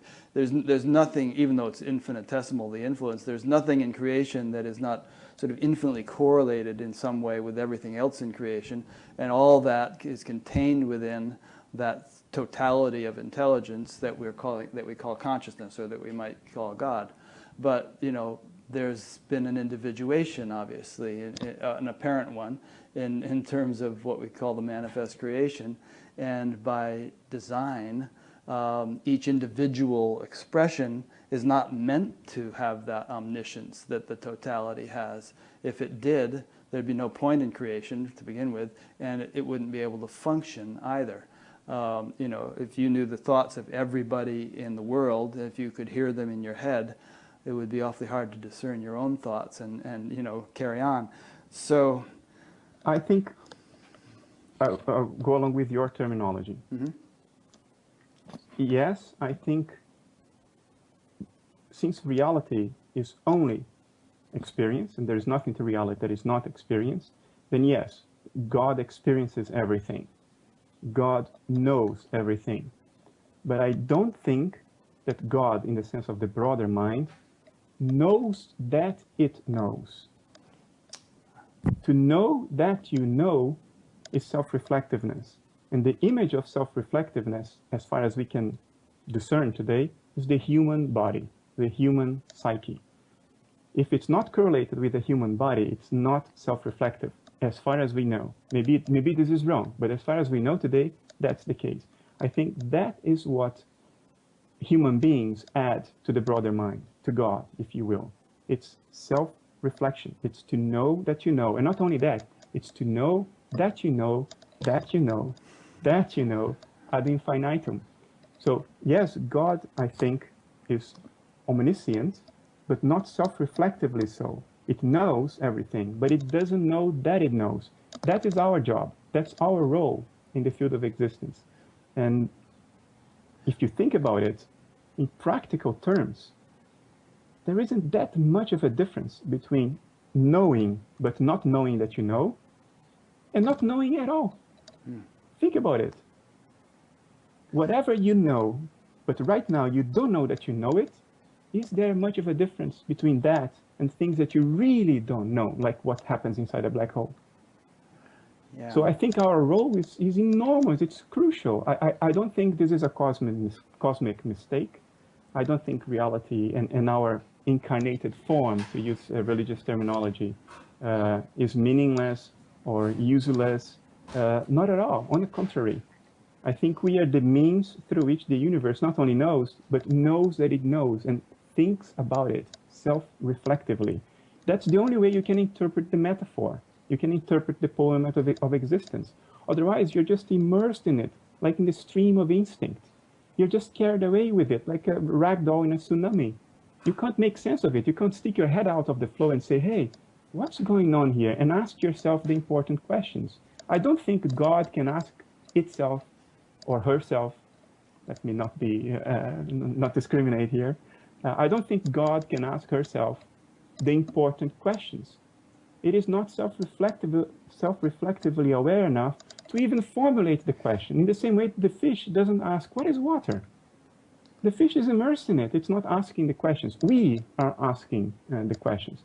The price of it, though, is that to create self-reflectiveness, consciousness needs to fold in on itself. And the moment it does it, it localizes and obfuscates whatever is not in the field of self-reflection. It's a cosmic trade-off. You gain self-reflectiveness, but you lose awareness of the rest because of obfuscation. And nature is struggling with it, clearly. Just look around. That's the struggle of nature. That's what's going on. I don't know whether God is self-reflective or not. And you may be right that it's through us, through conscious beings, that self-reflection takes place. In fact, there's a whole interesting explanation of this, which I can't fully do justice to, but that is that, and it kind of begins to relate to your membrane analogy. But so let me put that aside for just a second to say one more thing before we do, which is that whether or not God is self-reflective, or consciousness in the universal sense is self-reflective, there's a kind of a mechanism to creation which is, you know, far beyond human intellect to understand or fathom or calculate, which continues to work just fine with or without that self-reflectiveness. So all the various laws of nature that govern the, you know, the functioning of subatomic particles and atoms and molecules and gravity and all the different forces and everything, all that stuff is just is rolling along with a beauty and precision and perfection and orderliness that evidences vast intelligence. Whether that intelligence is self-reflective or not may be another question. But so then, next part that I put on the shelf is, oh, do you want to respond to that bit? I want to respond to that. Yeah, go ahead. I think it's very interesting. I can see two ways to look at it. One way to look at it is to say whether it is self-reflective or not at that broader level, it's still, whatever behavior it manifests, in other words, whatever exists at that level, is still fundamentally a reflection of the inherent intrinsic properties of mind. Mind again in the universal sense. God. Let's go back to the word, to the G word, right, to make it easier. Sure. Mind at large. Right. God. Got it. Whether it's self-reflective or not, what it manifests can only reflect its intrinsic properties. Maybe its intrinsic properties are such that order, pattern, and beauty are the only possible outcome. Maybe that's the case. And then you don't need self-reflectiveness. It's just what is. It's just the nature of what exists. Another way to look at it is to say, maybe there aren't only these two levels, us and mind at large. Maybe there is a hierarchy of localization, a hierarchy of self-reflection. And what we see is just a very thin slit of what is really going on. We are seeing a small projection, like shadows, like Plato's allegory of the cave, in which somebody inside the cave only sees shadows on the wall of what's happening outside the cave. Maybe we are only seeing shadows on the wall. Maybe there is an entire hierarchy of being, to use a mystic term, behind, underlying, transcending what we experience through our five senses. I think you're right. And if there is that hierarchy, we go back to the Gnostic legends, to the Gnostic myth. The world is not a creation of God, it's the creation of a demiurge. And the demiurge is the creation of God. So maybe there is a still very broad, not very much self-reflective, but partially self-reflective mind whose activity is the universe we know. And we just emerge from that mind. And underlying that mind, there may be much more going on until you reach the level of total undifferentiation, or the Godhead, or God, whatever you want to call that. Well, if I understand what you're saying, I mean, I talk to people fairly often and have friends who perceive a lot of that stuff that's going on. I mean, who perceive celestial beings, you know, and perceive their function in the management of you know, the universe and creation and manifestation, and that's part and parcel of their daily ordinary experience to actually cognize this stuff. So there's that. Usually, I just explain this, Rick. I think it's relevant. I'm open to that, and I have my own private thoughts and reveries about those questions. I entertain those thoughts a lot. But the thrust of what I try to do is to make ontological sense of empirical reality as we all share, ordinary reality. Yeah, but one man's ordinary is another man's, you know, I mean, there are people whose ordinary reality would seem extraordinary to us. But the more idiosyncratic parts of reality that we don't share collectively on a broad level, they don't construct culture. Correct, and so, but there are outliers who are way ahead of the curve. And like you were saying in your book, there was a time in the 1500s or something where suddenly perspective dawned in human, and artists began to draw things with perspective, whereas before everything was sort of two-dimensional. So there are outliers in our culture now who, you know, might be living life in the way that it'll become, you know, commonplace 300, 400 years from now. It's possible. Yet, the focus of what I'm trying to do is, can we interpret ordinary, shared reality, the mean, not the outliers, in a way that is much more conducive to truth, that is closer to truth than the insanity, the absurdity of materialism? That's where I focus. That's why. Well, that's good. Yeah, and you'd be speculating if you tried to interpret the outliers' experience, because it's not your experience, but that somehow they have to be taken into account also to paint the whole picture. Well, maybe that's my experience as well, but it's certainly not a collective experience. So I usually refrain from talking about the hierarchy of beings, celestial beings, and transcendent realities and all that. I try to focus my message on, hey, we don't need to talk about that. Let's just talk about what we all share, what we all agree with. Do we need to say that there is an entire world outside mind? BS. We don't. It's insanity. It's the flying spaghetti monster. Good. So now there's another thing, which is that your whole thing in the book about the universe, the creation being the result of fluctuations in an underlying membrane, and I guess that's sort of metaphorical, but I think it's really interesting. And one thing I just want to throw in and then let you talk about that is that there's kind of a Vedic cosmology which holds that, you know, and there's even iconography about this, where Vishnu's lying on the cosmic ocean and all kinds of things like that, and the ocean gets stirred up. But there is the understanding that consciousness is the foundation, it's a fundamental reality, and that because it's consciousness, it becomes conscious of itself. And the minute it becomes conscious of itself, there is a threefold structure set up of observer, observed, and process of observation. And that threefold structure continues to diversify and bifurcate, resulting in the whole elaborate dance of creation. And that this isn't, I'm not saying this that it's happening in a historical sense, like that happened 14 billion years ago, but it's happening now continuously. Consciousness becoming aware of itself, resulting in this sort of manifestation of greater and greater diversity. And I think that relates to what you were trying to explain in your book about a membrane in 10-dimensional space vibrating in so many complex ways and being self-reflective in so many complex ways as to give rise to the infinite diversity of creation that we see. Yeah, well, that is metaphorical, of course. I run the same risk that everybody else runs when I talk about mind as a membrane or anything else. I objectify it. I turn mind into an object as opposed to the field of subjective experience. That starts with an error already. The problem is that it's an error you can't avoid if you are to speak. If you are to utter words, you can't help but objectify mind if you want to talk about it. So it is metaphorical. I don't think mind is a membrane in any literal sense whatsoever. Mind is the space of subjective experience. Now, I use that metaphor and I talk about 10 dimensions and all that in an effort to bring this philosophical perspective closer to science.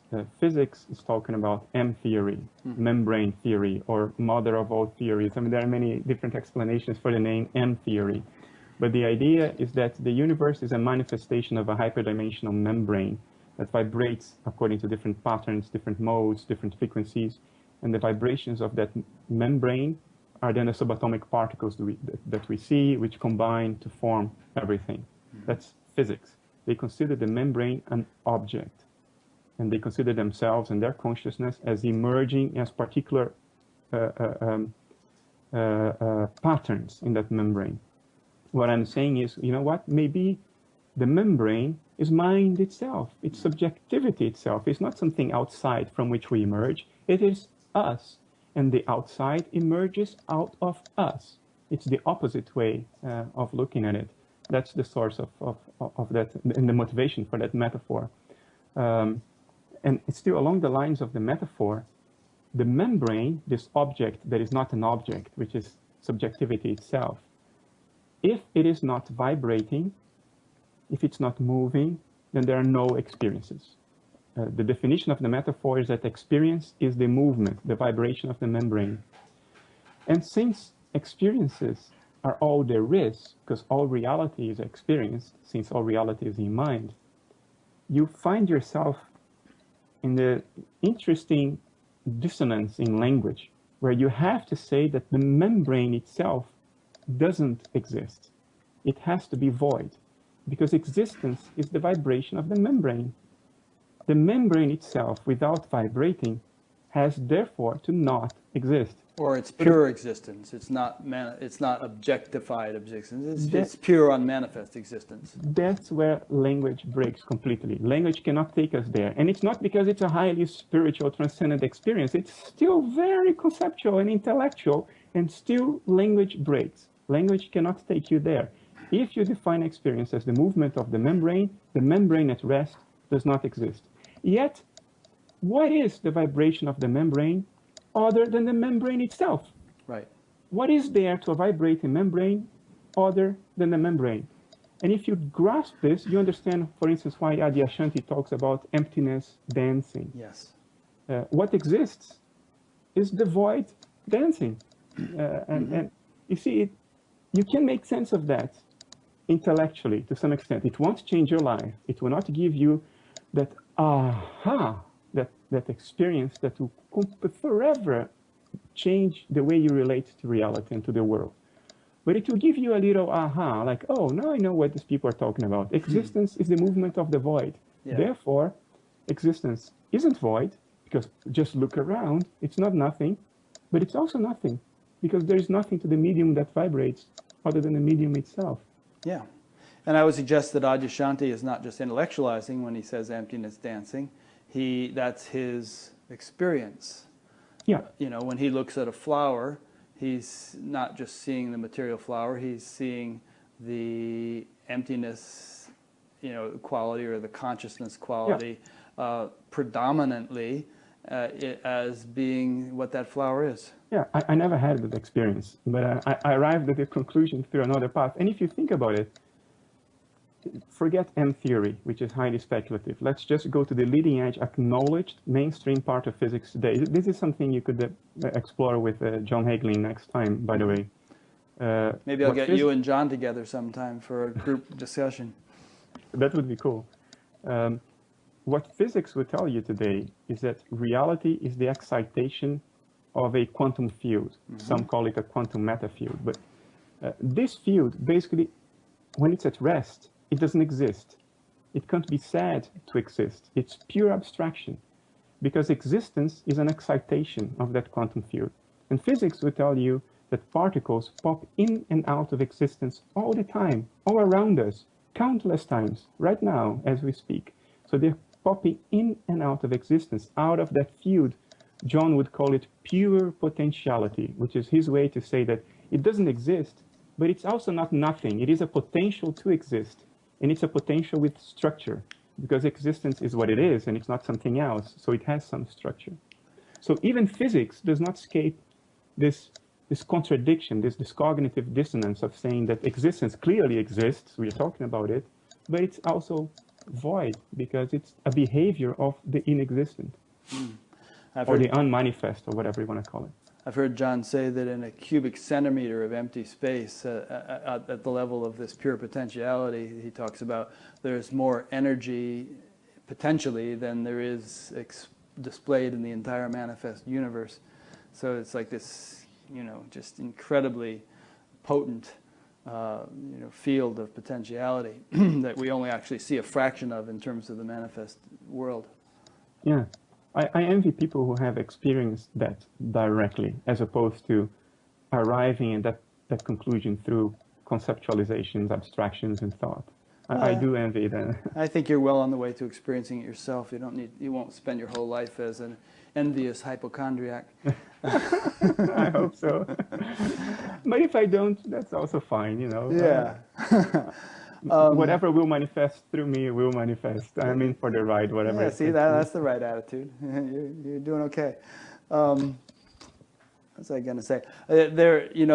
Relevant to what you were saying a minute ago, there are actually, I think Papaji wrote a book called Nothing Ever Happened, and I've heard other sages sort of express that same phrase, which is that from their perspective, the universe actually never manifested. It just appears to have manifested.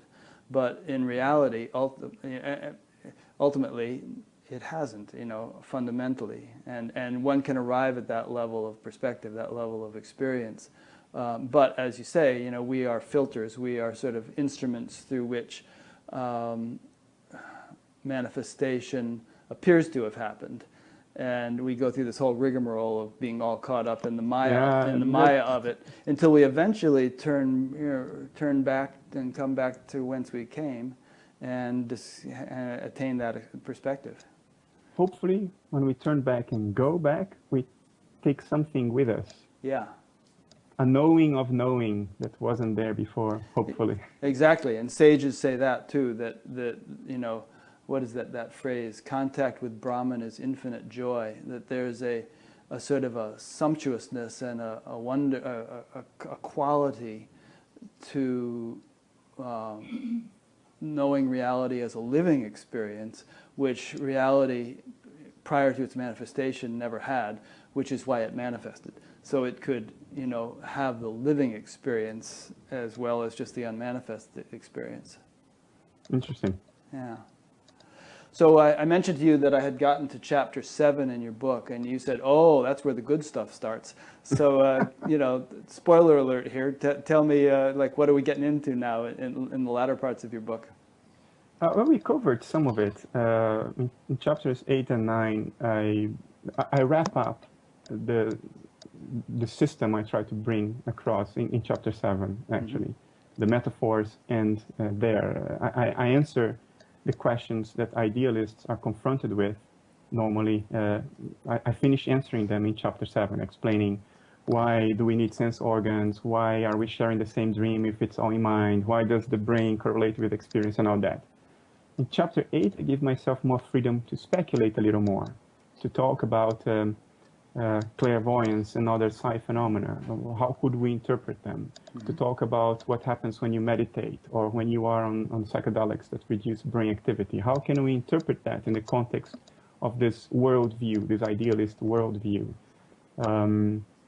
Many other things like that. And then in chapter 9, I just share some more general thoughts about the state of our culture, why materialism has become so predominant, how it came to pass that something that is so wrong has become so dominant, how that happened.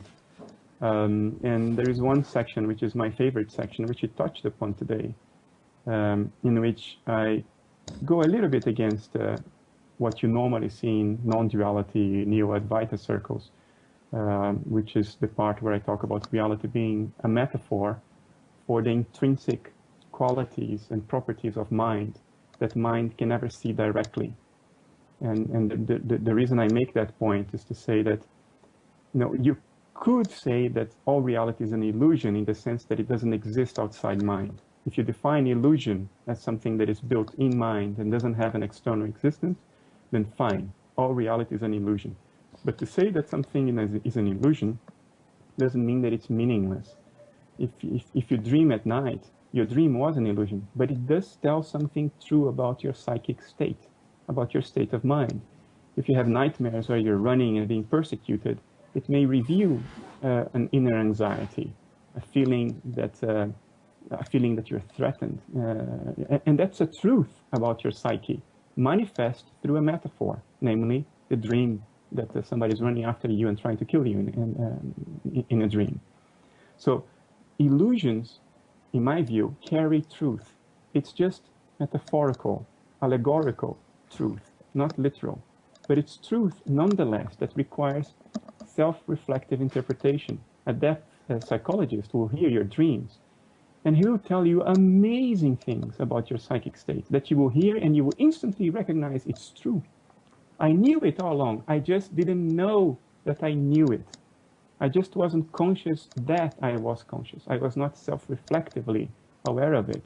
And that insight came because you looked at an illusion with the eyes of an interpreter. And I think the meaning of life is precisely that. It is an illusion, but it's a very meaningful, important illusion. I think we are deputized by God, mind at large, not to know, but to know that we know, and to ask the self-reflective questions that will bring more and more of our true, intrinsic, underlying nature into the field of self-reflective awareness. I think that's the name of the game. Yeah, and carrying on that theme, I think we could see everything that's going on in the world as symptomatic of underlying qualities in collective consciousness. And, we were talking before about hierarchies, so it doesn't just jump from individual consciousness to universal mind. There are, larger and larger structures of organization in between the two. So you have, you could have family consciousness. Well, I mean, break it down even farther. There's cellular consciousness, and then organ consciousness, and then individual consciousness, and family, community, national, global, universal, galactic, or whatever. There's all these just sort of like the Russian dolls, sort of broader and broader structures of consciousness. So you can sort of see, things like climate change or what's going on in Israel right now, between the Palestinians and the Israelis, and all these things are surface manifestations of qualities of collective consciousness, or at least of a particular level or organization of collective consciousness. What else could they be? Yeah, what else could they be? Yeah. So as you say, it's not, if it's an illusion, fine, but it's a very interesting illusion, very rich illusion, full of meaning. Things are full of meaning and significance. Even though you can ultimately dismiss them as being unreal, you can't just wipe everything away like that if you want to live in the world. Yeah, it's an illusion that tells something about ourselves. Even if it's not literal, it tells something about ourselves. Because what else could it be telling? You see, reality is what it is. It's not something else. Why is it this and not something else? That is the question. What is the fact that it is this and not something else telling you about what's going on, about who or what you really are, which is the same question as to ask what's going on. Yeah, and some teachers actually say the world is your guru, that there's, you know, things aren't happening arbitrarily or capriciously. Every single little thing that happens is pregnant with meaning and intelligence and significance if you only have the eyes to see it. I agree with that. I don't think it is a kind of school, though, in which the teacher has all the answers and it's prepared a packaged lesson just to make you find out the hard way what the teacher could have just told you in an easy way. I don't think that's what's going on. I don't think the teacher knows what he knows, if you know what I mean. I think this is really a natural unfolding process. It is not artificial. It's not a school. It's not a game. It's a manifestation of what is, just trying to make sense of what it is and what's going on. Yeah, I may disagree with you on that. I tend to think of it as a school, that there's a that nothing is arbitrary, and that, you know, that again we're kind of like fish swimming in an ocean of intelligence, and that every little leaf falling and bird flying and everything that happens is sort of like a perfectly orchestrated part of a vast cosmic play. And that, you know, if you kind of want to think in terms of the law of karma, that, you know, things which come to you in your experience come for a reason. That, you know, you encounter this person, or you stub your toe, or you know, you break your arm, or all these different things. They aren't just sort of happening accidentally, arbitrarily out of the blue. And it's not like you can apply logical explanations to them, but they are experiences which you are meant to have, given the whole makeup of your life and the whole, you know, the whole history and future of your life, in order to facilitate your continued evolution to higher and higher realization. I give credence to synchronicities. So I think certain things happen and they're pregnant with meaning. You should pay attention to them. You could explain them, though, as a manifestation of what is. It just reflects what is. And since what is mind, it has the qualities of mind. I think, if I understand you correctly, your intuition is telling you that there is intentionality behind the design of what's going on. There is intentional design in a certain way. It's not just random. Yeah, but don't think of it as orchestrated by anything resembling human intelligence. No, I concur. I concur. But I would use a different analogy then. I would even agree with you that, come on, if you just look around, there seems to be intentionality behind what's going on, or certain things happen sometimes that you go like, whoa, as Terence McKenna used to say, you can see the thumbprints of the editor, you know, where they glued the frames together in the right order. Another analogy could be that, yes, there is intentionality, there is some degree of design, but it's not a school, it's a research lab. The difference being that in a school, the teachers have all the answers and just checking whether you learned. In a research lab, you're not learning, you're discovering. You're at the leading edge of knowledge. You're finding things out for the first time. And there is intentionality behind a research lab, you know. The equipment is put there for a reason. It's designed in a certain way for a reason. The activities are planned in a certain way for a reason. It's not all willy-nilly, by chance, random. There is purpose. There is method. And yet, it's a discovery. It's not a school. I like that. I think that might be a better metaphor. Of course, there are a lot of research labs in schools. But no, I think it's good. You know, it's not like there's some kind of predetermined, you know, packet of stuff you're supposed to learn, but, you know, you're given opportunities, and perhaps the whole script is continually rewritten according to how you respond to each situation as you move along. Yeah, that pleases my intuition more. Yeah, mine too, actually. So tell me, have you ever converted a materialist? No. All this effort, you haven't turned anybody around. No, I focus on the people who are on the wall. Yeah. And the wall is very large. Most people are on the wall. Agnostics, so to speak. Yeah, people who...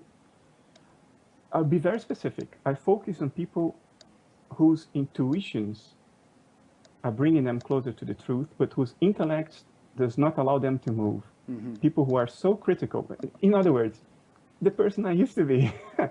I had certain intuitions always. I would never allow myself latitude to explore certain ideas because I just couldn't reconcile them with my worldview, with what I considered to be infallibly true, because it was empirically demonstrated. And my target are the people whose intellects are at war with their intuitions, but they have to have the intuition, because the intuition is what gives the drive. Militant materialists, I'm not worried about them. I debate them, but I don't debate them to convert them.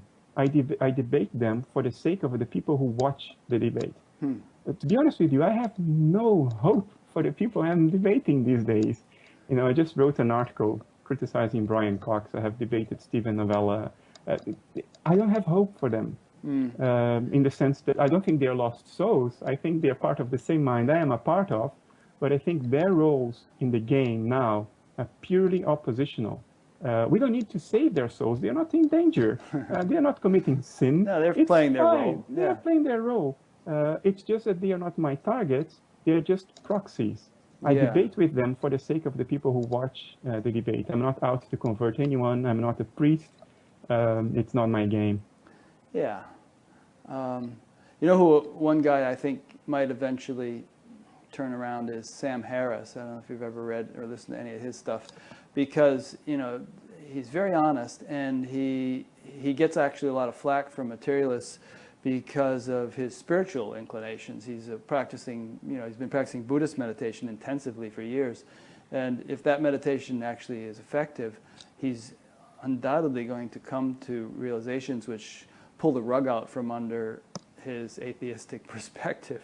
I don't know. But I'll be very honest with you. I don't know, because I look at myself, and for as long as I did not find an intellectual avenue, not proof, not a conclusion, but an avenue that made space for a different way to look at the world, for as long as I didn't find that crack through the defenses of my intellect, I would never, never allow myself to entertain the ideas that I began entertaining from my early 30s on. The intellect, for me, and I think for Sam and for many other people who are of the same makeup that we are, the intellect is the guard at the door. It controls what is allowed in. The intellect defines the field of what we consider potentially true. It defines the field of what is allowed to be true.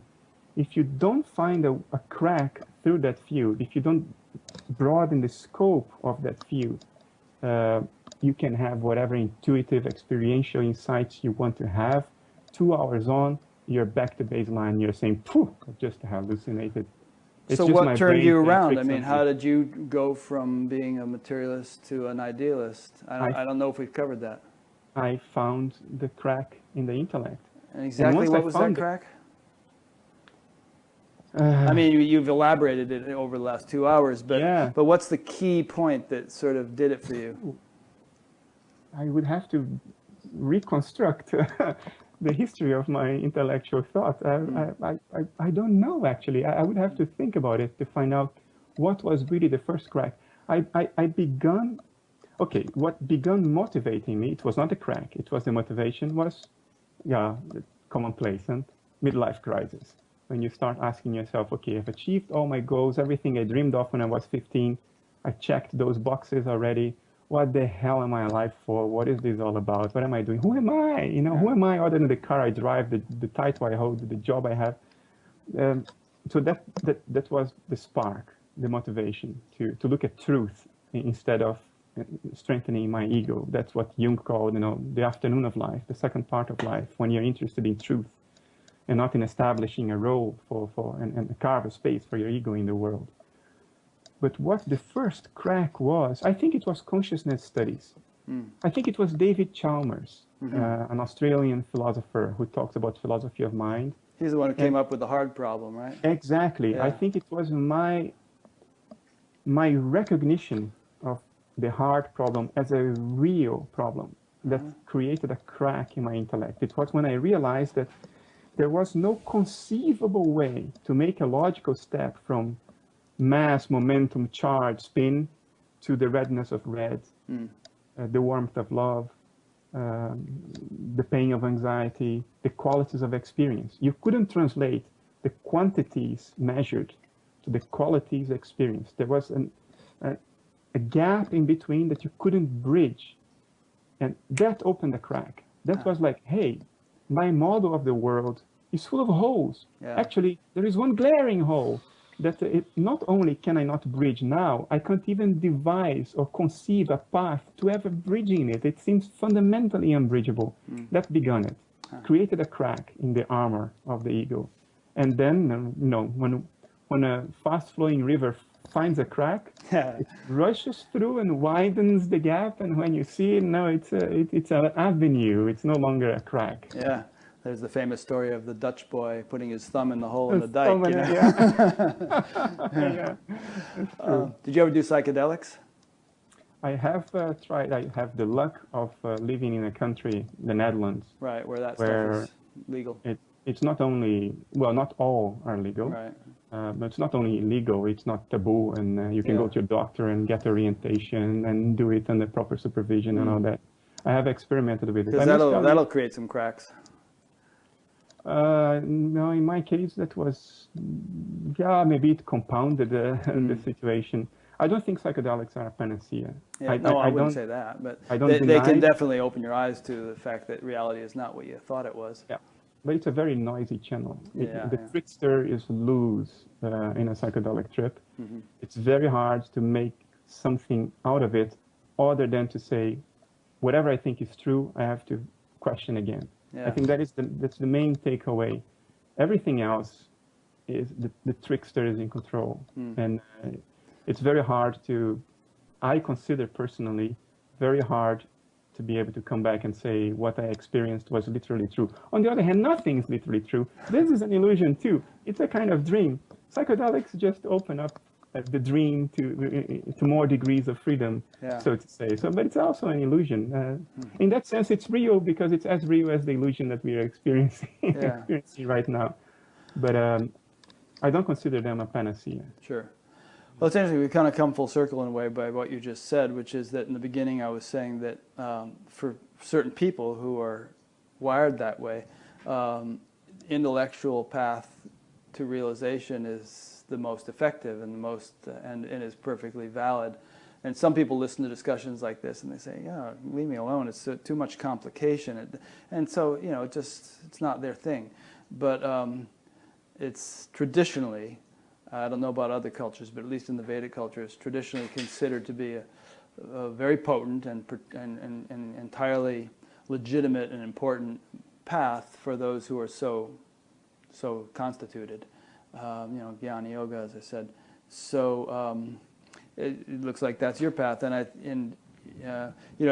kind of got hints in listening to some of your other interviews that you felt like, well, I don't really have all these spiritual credentials like some of these people but I think you've really, from my own simple perspective, that you've really made tremendous strides in not only understanding intellectually, but you've laid a foundation, I think, a groundwork for the experience of reality, of ultimate reality, and there's other paths to do that. I mean, there are people who do simple service, seva it's called, and they might just clean streets or tend to the sick or whatever, and they're laying a foundation which can result in complete realization. In fact, Shankara, who was one of the great founders of Vedanta or non-duality, he had 4 principal disciples, and one of the guys just washed the laundry. He wasn't an intellectual.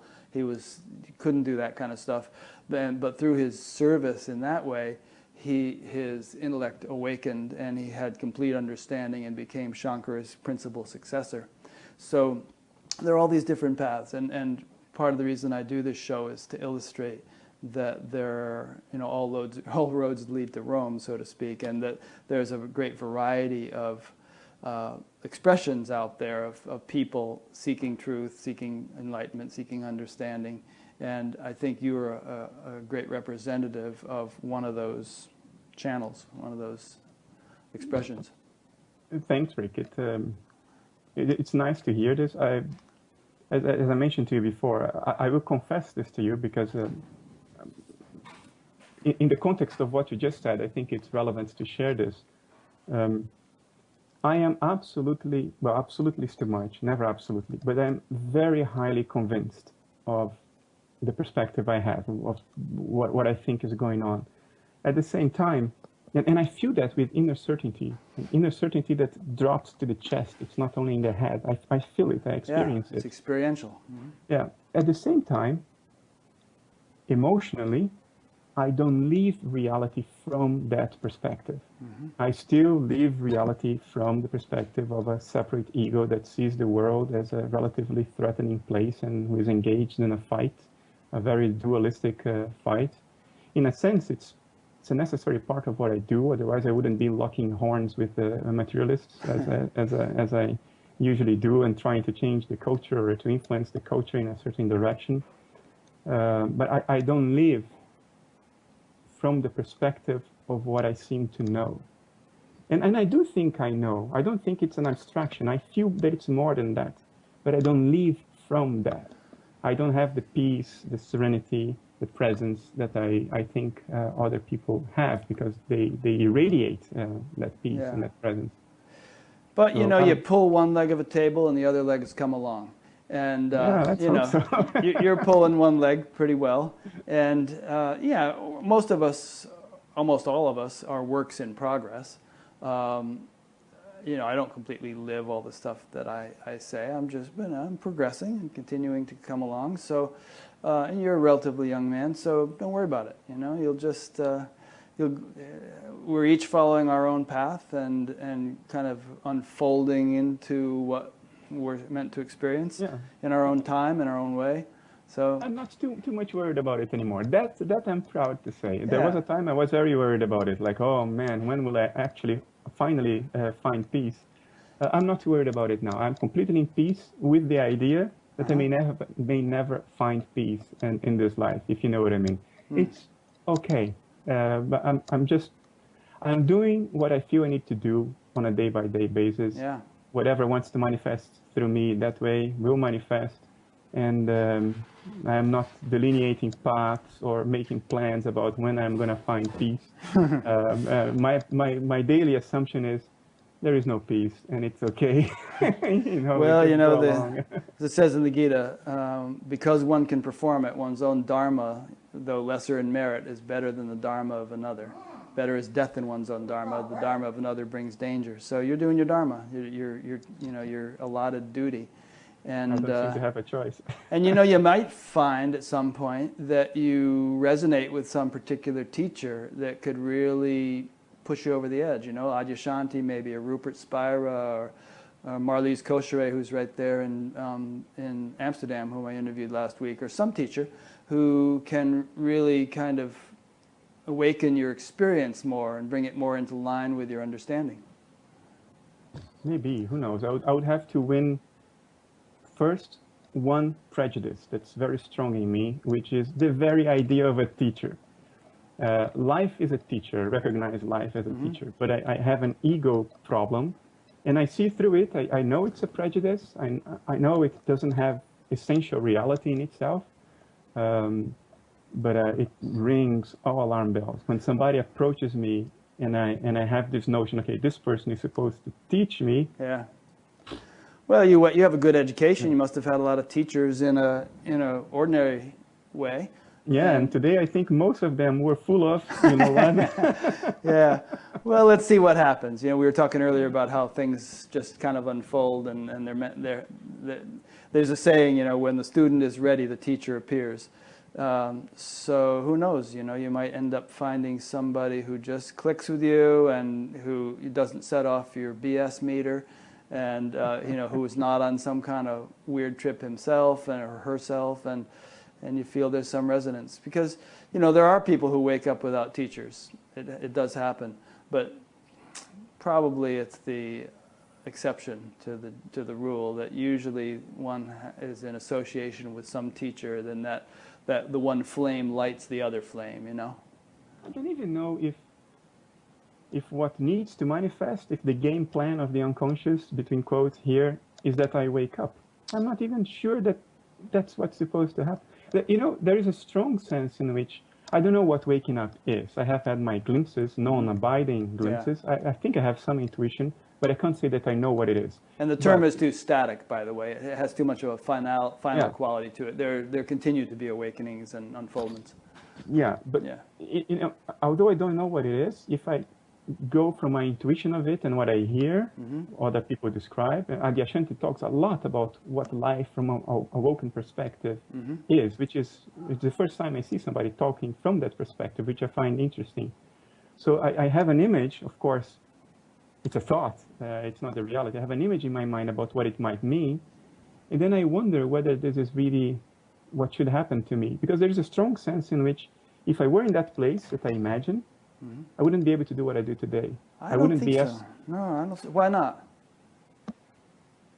I need a foot in the illusion of materialism in order to be able to communicate and argue against it. Well, you know, there's the old chop wood, carry water saying, you know, whatever your life has been doing before awakening, you tend to keep doing the same things afterwards and have the capabilities to keep doing those things. So I don't think you'd lose it. And in fact, referring to Shankara again, he was a great debater. He went around and around India having these debates with the kind of the materialists of his age, people whose perspective he felt were inferior to his own, whose understanding was inferior to his own, and defeating them. And the tradition in those days was that if you defeated somebody in debate, they became your disciple. But I guess people were honest about the, you know. But in any case, I don't agree that if you were to have a quote unquote spiritual awakening, you would lose touch with the ordinary perspective to the point you wouldn't be able to do. I think it'd be more effective in doing what you're doing. Maybe what I just said is just the story my ego tells itself in order to avoid waking up ever. Could be. I don't know. I'm open to that possibility. Yeah. Yeah. Alrighty. Well, great. I'm sure that we could probably go on another 2 hours and poke into more and more things, but then I'll miss the farmer's market. I've got to go down and get my fresh vegetables.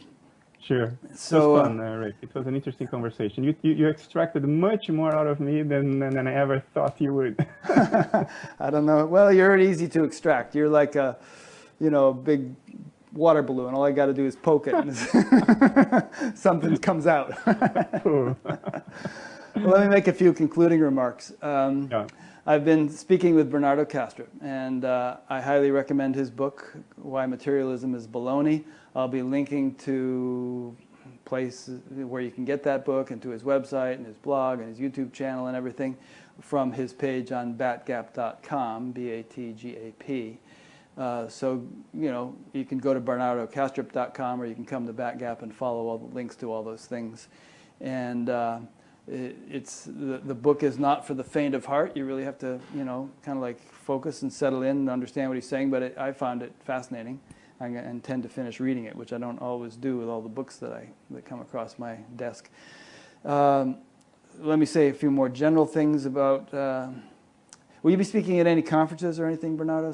Science and Non-Duality or anything like that? I have nothing scheduled right now. But you have have a busy spoken day there. job. Yeah. I have spoken there last year, Sand, Europe. Okay, good. Maybe you'll do that again this summer. Who knows? Yeah. Okay, so some more general points. We've been working a lot on the website lately on batgap.com, and there's a fellow named David who has developed a really nice categorical index of guests, and we intend to keep refining that and subdividing it. There's an alphabetical index under the same menu. It's the past interviews menu. There's a chronological index, and also someone is working on a database backend which will give us a geographical index which can be sorted by guest, by location, or by date in terms of events that people are scheduling. So that's all under development. Then for each guest there is a section in the forum that's on the site where people discuss what has been going on, what has been discussed in the interview. So you'll see a link to Bernardo's section on his page, his section in the forum. What else? There's a donate button, which I very much rely on people clicking if they feel the impulse. There's a place to sign up to be notified by email each time a new interview is posted. You'll see that on the menus. There is a link in each person's interview page to the audio podcast of this. So click on that, you can subscribe to the podcast. So I think that's just about it. So thank you for listening or watching. Next week is Harri Aalto, back by popular demand. And thank you again, Bernardo. It was great fun talking to you. Thanks for having me, Rick. It was fun. All righty. Bye-bye.